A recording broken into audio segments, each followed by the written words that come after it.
Aisai Karate Illuminati, this is Noah, and today we're going to take a look at some of the body mechanics and power generation methods of KishimotoDi.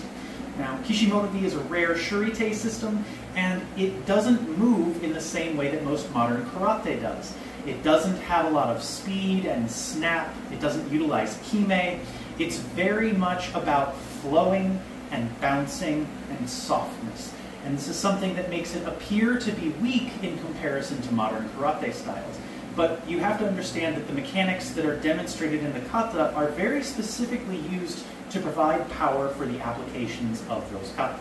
If we start with Tachimura no Naihanchi, the core kata of KishimotoDi, we start with this initial step over into Kosadachi, which is used in most systems that practice a Naihanchi or Teki kata as a method of stepping into a technique or acting as an evasive maneuver, but it also provides us with this stomping action, and it can be used to power certain twisting techniques as well.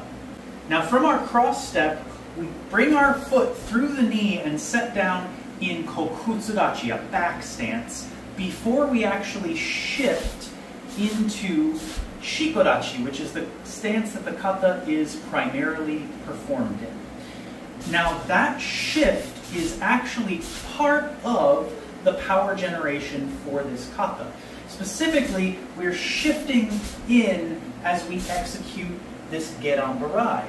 And what that's doing is, in the execution of a wedge or scissor throw, it's using the shift to bump the opponent's legs while I settle into my stance, putting my elbow into their body and driving it back over my leg. And I'm sinking as I do that. The sinking is part of the power generation as well, because I need my weight to drop in order to make the opponent drop. Following that, we have this punching action to the side, which can be a punching technique, but it can also be following this attempt to throw someone over our leg. Usually their legs will start to come up off the ground. So we throw an arm underneath that leg and rise up, throwing it off to the side. Now something you'll notice about that technique is that I'm not utilizing my hips in any way to add power to the punching technique.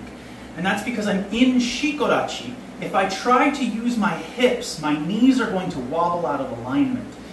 What I do instead is I twist at the waist using my core muscles to provide the power for that punching technique.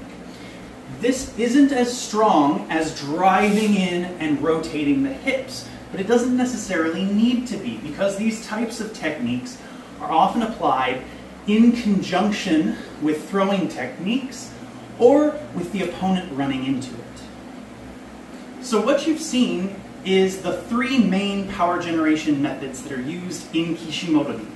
One of which is stepping and shifting into stances, one of which is sinking and rising, and one of which is twisting at the waist.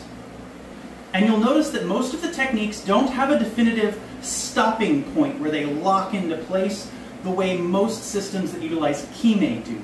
Instead, it's much more about flowing through from one technique to another and not trying to stop a technique so much as bounce the technique. The punch after the Geran-Barai is a very good example, because we don't stop it at the edge of our body as many systems do. Instead, the punch is meant to reach out to the side and bounce back. And part of that bounce is because we are twisting at the waist, binding our body up like a spring, and then releasing it back to center. Now, you'll see these methods across all of the kata of KishimotoDi and used in varying ways in the applications of those kata.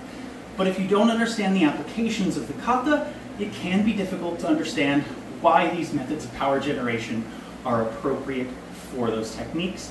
So it's something that is worth exploring and asking questions about and learning about.